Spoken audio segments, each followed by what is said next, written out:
हमारे धर्म में मंदिरों का बड़ा महत्व है जी उसमें कुछ प्राचीन काल है, जी कुछ ऐसे भी हैं जिनको पुनर्निर्माण किया जा रहा है। जी। क्या कारण है कि लोग आदिकाल से लेकर अब तक आज तक उससे जुड़े हुए हैं, आकर्षित होते रहते हैं? देखिए, हमारी बहुत खूबसूरत प्रथा का हिस्सा है। हम हर चीज़ की पूजा करते हैं, जी है ना? हमको जैसे जैसे समझ में आया, उदाहरण के तौर, हमको जैसे जैसे समझ में आया ना कि ये वो जानवर है जो विलुप्त हो जाएगा। क्यों? क्योंकि ये जानवर छुप नहीं सकता है, बहुत बड़ा है, और भाग नहीं सकता है, बहुत वजनी है। उसको हमने उतना बड़ा भगवान से जोड़ दिया और जी बता दिया गया कि इसको मारोगे तो पाप लगेगा। वो बन गए गणेश जी, है ना? गाय कभी नुकसान नहीं कर सकती, जी तो हमने गाय को माँ बना के उसका पाँव छूना शुरू कर दिया। तो आप कितने बड़े धूर्त हों, अपनी माता से तो प्यार करते हैं। जी तो हमने बहुत ये जो बिना जाने समझे कुछ लोग बोलते हैं ना कि कुछ भी पूजने लग जाते हैं लोग। हाँ अरे हर चीज़ पूजने का कारण है भाई।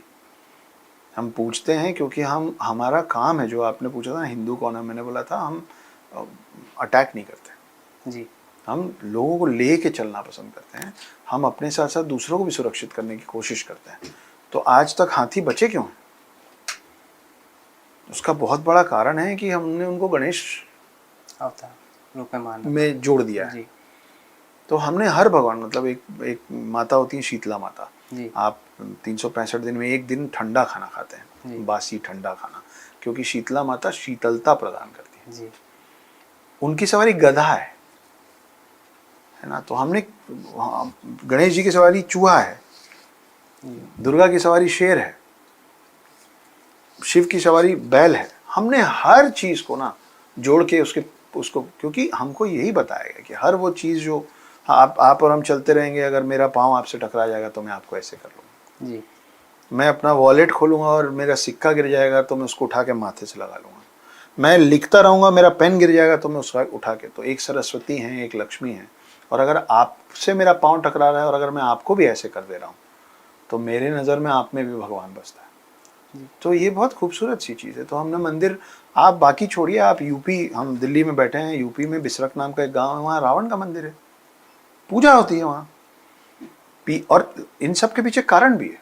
जी पीपल और बरगद का पेड़ की पूजा होती देखे ना आप, जी ऐसे धागा बांध के हाँ नीचे खूब सारी मूर्तियाँ और लोग फ्रेम रख परिक्रमा देते हैं। करते हैं, परिक्रमा लगाते हाँ, परिक्रमा करते रहते हैं। अब आप किसी फॉरेनर को बुला के बोलिए कि ये देखो क्या कर रहे हैं लोग, वो बोलेगा पागल हो गए सब के सब।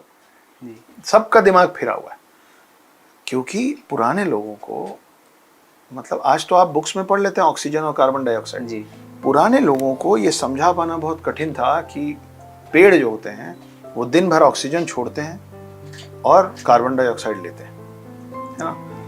बुद्धिजीवी कम थे, पर उनको उस समय समझ थी कार्बन डाइऑक्साइड और ऑक्सीजन की।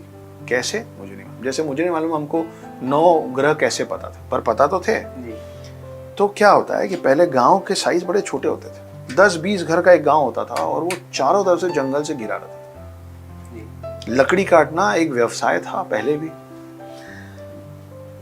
आपको पता नहीं, आपको तो पता होगा, हर पढ़े लिखे को पता होता है कि ज्यादातर पेड़ पौधे रात को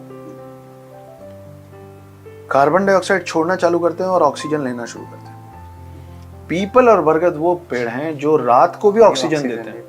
जी तो आप उनकी पूजा इसलिए करते हैं क्योंकि अगर आप उनको काट देंगे, वो जीवनदायी है ना रात को, जी वो अपने ही समुदाय बाकी पेड़ों से रात भर आपके लिए लड़ते रहते हैं कि उनका कार्बन डाइऑक्साइड भी लेते रहते हैं और आपके लिए ऑक्सीजन। इसीलिए, और ये सब पुराने लोगों को समझाया नहीं जा सकता था, तो उसके पीछे कहानी बना दी कि इसमें भगवान का वास होता है। जो जीवनदायी है वो भगवान ही है ना, तो वो आपको रात भर जीवन दे रहे हैं तो आप उनकी पूजा कर रहे हैं।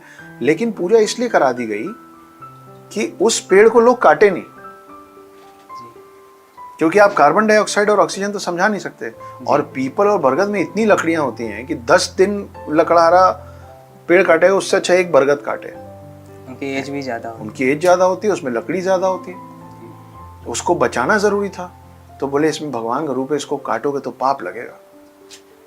अब हम लोग, वो पूरी कहानी नहीं पता, हमको नहीं मालूम कि रात को पीपल और बरगद ऑक्सीजन दे रहे हैं, और इसीलिए बोला जाता था कि रात को पेड़ के नीचे जाके नहीं सोते। जी क्योंकि अगर आप बहुत सारे पेड़ों के बीच में जाके सोएंगे तो आप सफोकेशन से मर जाएंगे, आपको ऑक्सीजन कम मिलेगा, वो ले लेंगे। तो आप सोचिए कि पीपल और बरगद कितने ज़रूरी पेड़ हैं, पर ये सब हमको पता नहीं है। हम बोलते हैं कि ये तो पागल है, ये पेड़ की पूजा कर रहा है। जीवन भर करूंगा मैं पेड़ की पूजा, मैं जिंदा हूं उसके कारण रात रात भर। तो हम जो जो बना के हमारे जिन जिन बातों पे मखौल मजाक उड़ाया जाता है ना, उन सबके पीछे बहुत सारे कारण हैं। वही उसी में से एक हिस्सा है मंदिरों का। आप कहीं तो जाएंगे ना अपनी श्रद्धा भक्ति के लिए, घरों में मंदिर क्यों होता है? तो वो बिल्कुल सही होना चाहिए और मंदिर बनने चाहिए।